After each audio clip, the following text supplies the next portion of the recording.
کے لیے سورہ الکافرون کا یہ خاص عمل؟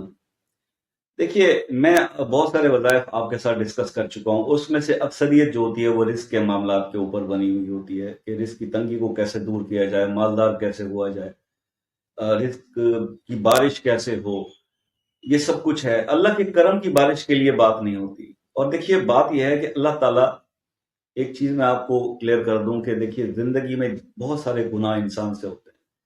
یہ بشر ہے نا، تو بشر کے ساتھ تو شر ہے، تو بشریت کے تقاضے میں انسان سے گناہ ہو جاتے ہیں، شیطان کے بہکاوے میں انسان آ جاتا ہے۔ اللہ اتنا مہربان ہے کہ وہ آپ کے ہر گناہ کو معاف کر دے گا۔ ہر گناہ جو ہے اللہ فرماتا ہے میں معاف کر دوں گا۔ اگر معاف نہیں کرے گا اللہ پاک تو صرف شرک کو معاف نہیں کرے گا۔